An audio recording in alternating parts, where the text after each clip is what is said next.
Shalom semuanya. Ada sebuah realita hidup yang jarang kita akui.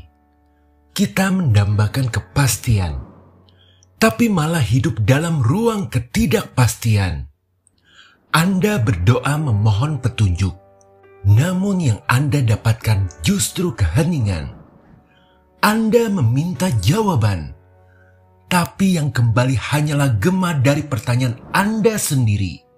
Diamnya surga sering membuat kita merasa diabaikan, atau lebih menyakitkan, merasa tidak cukup layak untuk didengar. Namun pernahkah Anda berpikir, bagaimana jika keheningan itu bukan tanda Tuhan diam, melainkan caranya berbicara yang paling kuat? Kita menginginkan suara seterang petir yang mengguncang langit, tapi yang datang justru sebuah keheningan yang membingungkan.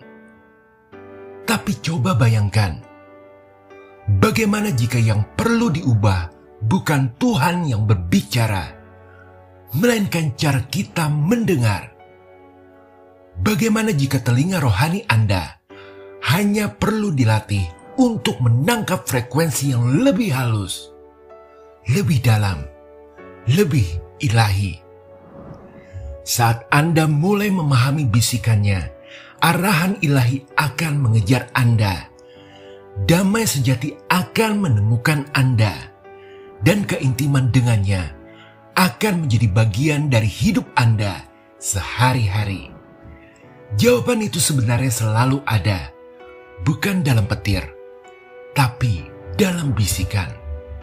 Inilah mengapa suara Tuhan seringkali begitu lembut. Pertama, karena kuasa Tuhan tidak perlu volume, hanya otoritas. Sejak kecil kita belajar mengukur kekuatan dari kerasnya suara. Suara ibu yang meninggi bisa membuat kita langsung diam. Suara guru yang tegas bisa mengubah seluruh suasana kelas. Maka secara naluriah kita mengira Tuhan, sumber segala kuasa, tentu akan berbicara dengan suara paling keras supaya kita yakin. Namun inilah kebenarannya. Kita hidup di dunia yang sangat berisik. Iklan berteriak, notifikasi menjerit, opini saling bertabrakan. Di tengah semua itu, suara yang keras memang menarik perhatian. Tetapi suara yang lembut justru menguji apakah kita benar-benar mau mendengar. Perhatikan Elia, sang nabi yang mengira Tuhan ada dalam kebisingan. Dalam 1 Raja-Raja 19, Elia baru saja menyaksikan mujizat spektakuler melawan 450 nabi Baal. Dia memanggil api turun dari langit. Itu momen pertunjukan penuh kuasa ilahi dan bising yang mengguncang Israel. Namun setelah itu, nyawa Elia terancam dan ia lari ketakutan, berlari mencari Tuhan di Gunung Horeb. Lalu di puncak gunung itu, saat Elia menantikan Tuhan berbicara lagi, yang secara wajar ia berharap Tuhan akan berbicara seperti sebelumnya, dengan api, dengan guntur, dengan gemuruh. Tapi tiba-tiba datanglah angin besar yang membelah gunung. Tapi Tuhan tidak ada di sana. Lalu gempa, tapi Tuhan tidak ada di sana. Lalu api, tapi Tuhan tidak ada di sana. Menahan terpaan angin, gempa dan api, wajah Elia terlihat penuh penantian yang tegang. Karena semua yang Elia harapkan, drama, kuasa yang mengguncang, tanda yang tak terbantahkan, semua itu akhirnya lewat. Dan sesudah itu semua, datanglah bunyi angin sepoi-sepoi basah, sebuah bisikan. Dan di sanalah Tuhan bersuara. suara yang menelanjangi keangkuhan Elia, suara yang menunjukkan otoritas tanpa perlu intimidasi. Mengapa? Karena Tuhan tidak berteriak. Dia tidak sedang bersaing dengan kebisingan dunia atau bahkan dengan ekspektasi kita. Saat Dia berbicara, seluruh alam semesta tunduk. Otoritas yang mutlak tidak perlu dibuktikan dengan kerasnya suara. Bisikannya jauh lebih berkuasa daripada raungan terkeras apapun di dunia ini.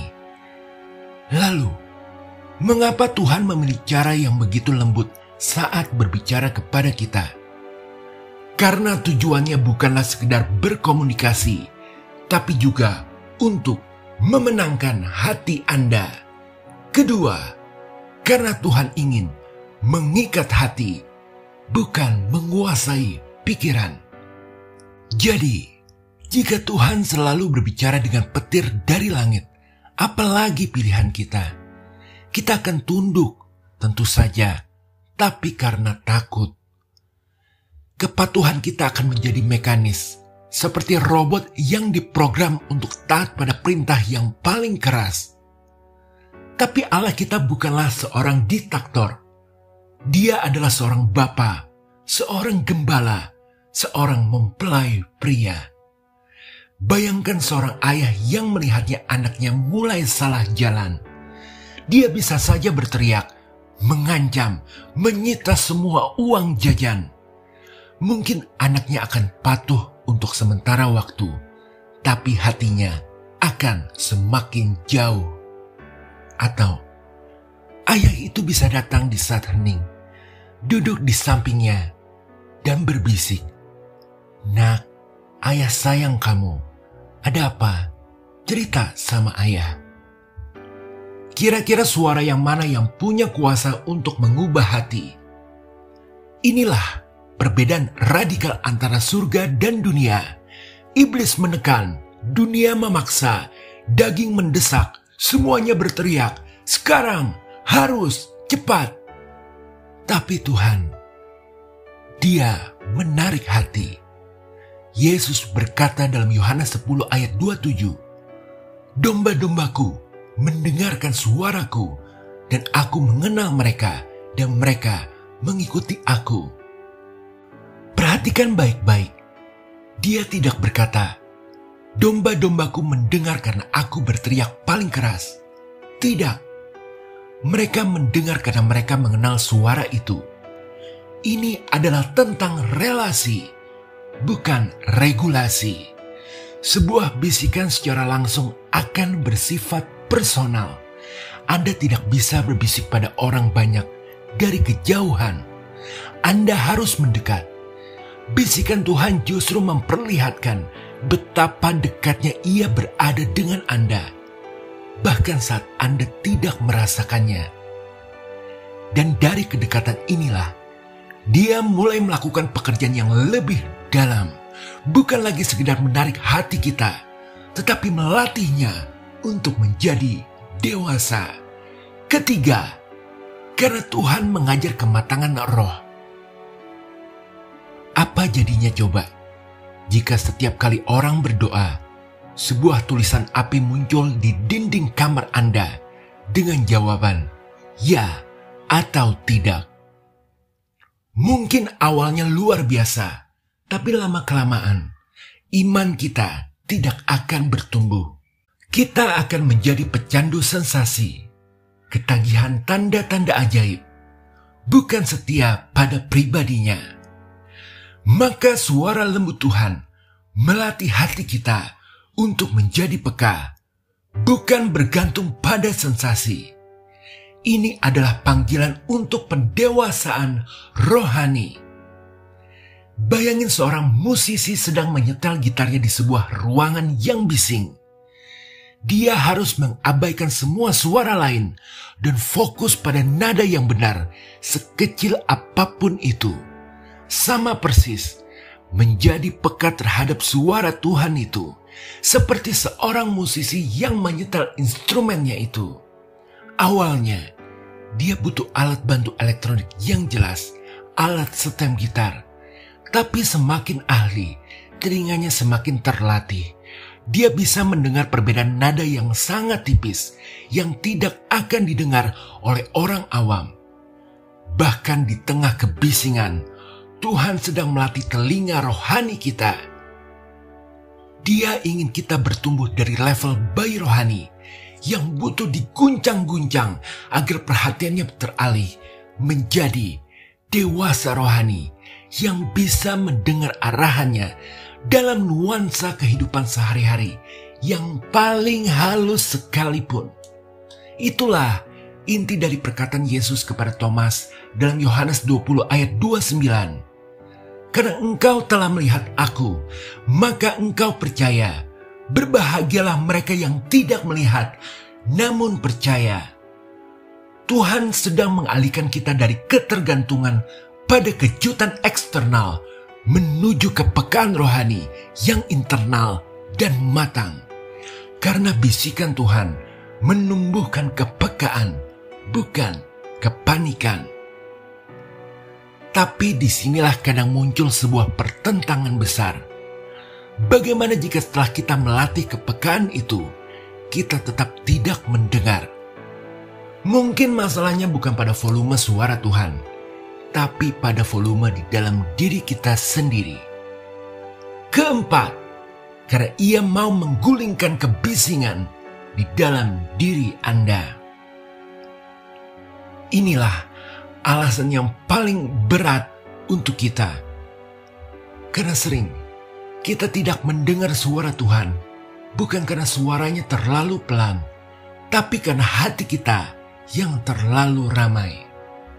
Pikiran kita dipenuhi kekhawatiran tentang masa depan. Hati kita berisik dengan kekecewaan masa lalu, ambisi, ketakutan, ego. Semuanya berteriak di dalam diri kita. Seorang wanita, sebut saja Dita, mencoba berdoa di rumahnya yang tepat berada di depan jalan. Ada suara lalu lintas. Di HP, notifikasi WA terus bermunculan. Tapi suara paling keras adalah monolog internal di kepalanya tentang tagihan, pekerjaan, dan hubungan. Kita frustasi. Tuhan, bicaralah lebih keras. Aku tidak bisa mendengarmu di tengah semua ini. Dia menunggu Tuhan membungkam suara lalu lintas atau secara ajaib menyelesaikan semua masalahnya agar dia bisa tenang. Tapi Tuhan tidak bekerja seperti itu. Inilah yang buat kita kaget. Tuhan tidak berniat membungkam dunia untuk Anda. Tuhan mau membentuk sebuah hati di dalam diri Anda yang bisa tetap mendengar bisikannya meskipun dunia tetap bising. Mazmur 46 ayat 10 berkata, "Diamlah dan ketahuilah bahwa akulah Allah." Kata diamlah dalam bahasa aslinya, rabhah, berarti lepaskan, rileks, berhentilah berjuang. Ini bukan perintah untuk membuat lingkungan sekitar menjadi hening. Ini adalah perintah untuk membuat batin kita untuk mau berhenti berjuang dan gelisah. Ya, diam adalah kondisi batin yang melepaskan kontrol dan mengakui kedaulatannya. Saat hati kita akhirnya diam, barulah kita bisa sadar suaranya sudah ada di sana sepanjang waktu. Bisikan Tuhan tidak akan pernah bisa lebih keras daripada hatimu yang gelisah. Dan ketika kita akhirnya berhasil menenangkan kegelisahan itu, kita akhirnya akan menemukan tujuan akhir dari semua ini. Ternyata Tuhan tidak membisik hanya agar kita mendengar sebuah instruksi. Dia membisik agar kita mendekat. Kelima, karena tujuannya bukan instruksi, tapi keintiman. Jika tujuan utama Tuhan hanyalah memberi kita daftar tugas, pergi ke sini, lakukan itu, jangan lakukan ini, maka suara sekeras petir adalah cara yang paling efisien. Tapi tujuan Tuhan jauh lebih dalam dari itu. Suara lembut memaksa kita melakukan sesuatu yang tidak akan pernah kita lakukan jika mendengar petir. Kita harus mendekat, kita harus mencondongkan tubuh, menahan nafas, dan memfokuskan seluruh perhatian kita untuk mendengar. Bayangkan seperti seseorang mencondongkan tubuhnya lebih dekat untuk mendengar bisikan dari sahabatnya. Sebuah bisikan adalah sebuah undangan.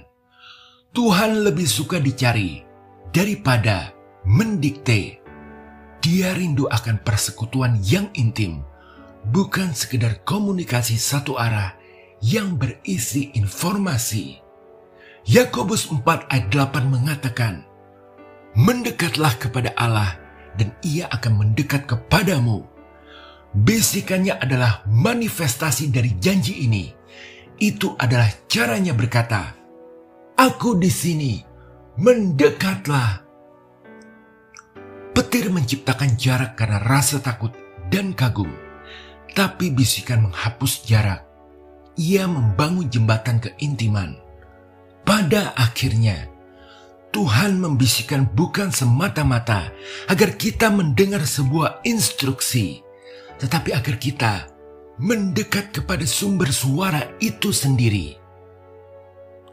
Jadi sekarang, saudara-saudari terkasih, mungkin saat ini hati Anda terasa seperti radio yang disetel ke frekuensi yang salah. Yang Anda dengar hanyalah suara berisik, statis, dan potongan-potongan suara dunia. Tapi frekuensi surga selalu mengudara. Maka hari ini kita ambil waktu sejenak untuk menyetel ulang radio hati kita. Mari berdoa. Anda bisa ikuti dalam hati Anda. Bapa di surga, kami mengaku seringkali kami menuntut Engkau berteriak, padahal Engkau selalu berbisik. Kami mencarimu dalam gempa dan api, padahal Engkau hadir dalam angin sepoi-sepoi. Ampuni kami karena membuat hati kami lebih bising daripada suara-Mu. Tuhan Yesus, Gembala kami yang baik, ajari kami untuk mengenal suara-Mu. Tenangkan badai di dalam batin kami, badai kekhawatiran, ketakutan, dan ambisi. Beri kami telinga seorang murid yang rindu untuk mendekat dan mendengar bisikan-Mu. Roh Kudus, tolong kami untuk diam dan mengetahui. Bantu kami melepaskan perjuangan kami, agar kami dapat menemukan istirahat dan kejelasan di dalam hadirat-Mu. Sekarang, dimanapun Anda berada, terimalah ini dengan iman. Diberkatilah Anda dengan keheningan batin di tengah dunia yang bising. Diberkatilah telinga rohani Anda untuk menjadi tajam dan selaras dengan frekuensi bisikan Roh Kudus. Setiap frustasi dan kebohongan yang berkata bahwa Tuhan itu jauh atau diam, patah dalam nama Tuhan Yesus. Dia dekat, Dia berbicara. Terimalah kemampuan untuk mendekat, mendengar, dan taat dalam nama Yesus Kristus. Haleluya. Amin. Akhir kata, tugas kita bukanlah memaksa Tuhan untuk berteriak. Tugas kita adalah menenangkan hati kita agar cukup hening untuk mendengar bisikannya. Karena di dalam bisikan itulah letak kuasa, relasi, dan keintiman yang sejati. Terima kasih telah bergabung dengan Liga Doa. Sampai jumpa di video berikutnya. Tuhan Yesus memberkati.